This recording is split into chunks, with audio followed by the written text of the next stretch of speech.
All right, so let's go to File, Open. I'm going to open an image I got off Shutterstock of a piece of amber. And this is going to serve us pretty well. The one thing I do want to do is get rid of this darker object inside because we're going to be putting a person inside this amber. So let's go ahead and make a copy. I'm just going to drag that down here to make a copy. And let's select the patch tool. We're just going to select around this. And I want to keep this crack, so I'm just leaving that alone. Let's put this somewhere here. There. Good. Now I don't like what it did with that crack there. So if I change this to content aware and try that again, you're going to see it did a better job of making this look like the crack is actually built in here. So better setting there. And let's do this part of it.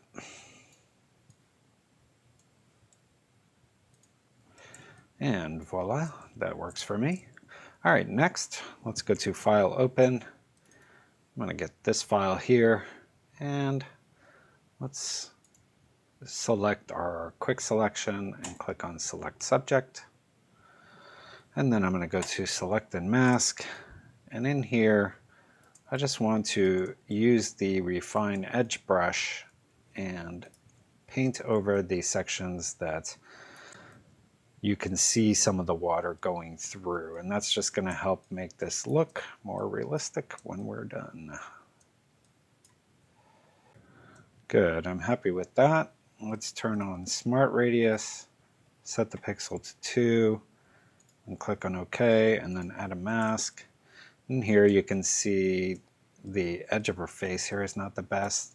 So because her face is obviously what most people are going to be looking at, I'm just going to clean up this edge with the pen tool.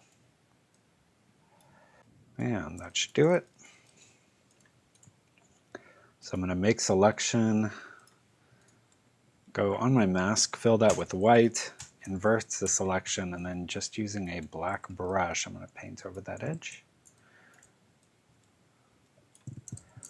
And that looks better. All right, good.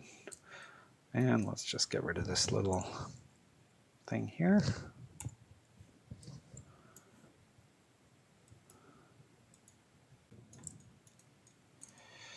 And that should work. So let's convert this to a smart object.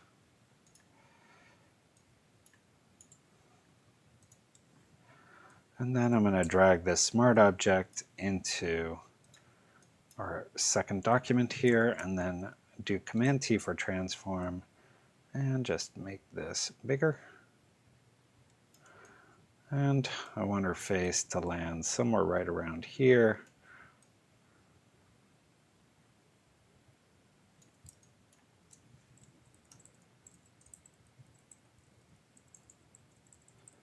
And I don't mind one of these crossing through her nose, just because we have some bubbles on her nose, which don't look great, so.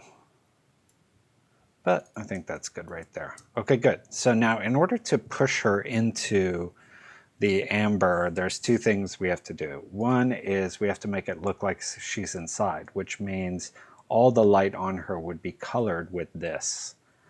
So simple way to do that is just put this on multiply.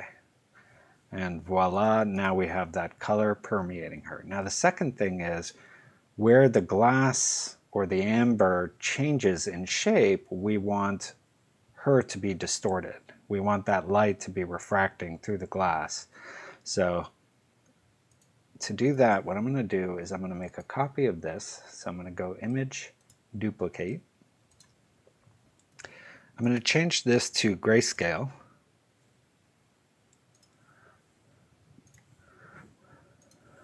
And I'm going to save, and we're going to put it in this, and we're going to call it Displace, and we're going to leave it as a PSD.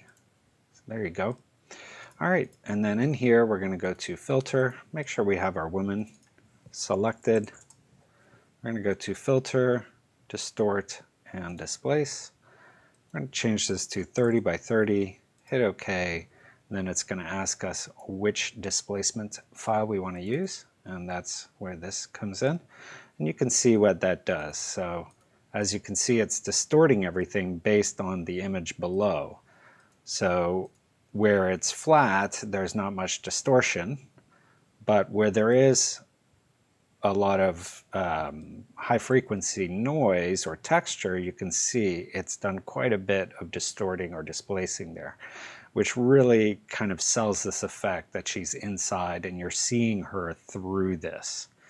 So we've done that. Now you can see there's still remnants of this blue color. So to get rid of that, I'm going to make a gradient map, and I'm going to have this gradient map go from the kind of a reddish color to an amber color. So something like that. And I'm going to hold down Option, click it so that it's just affecting the woman. And I'm going to put this on soft light.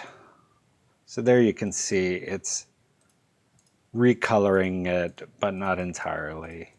It's still leaving our lights and our darks and some in-between colors. So already that looks a ton better. The last thing we need to do is these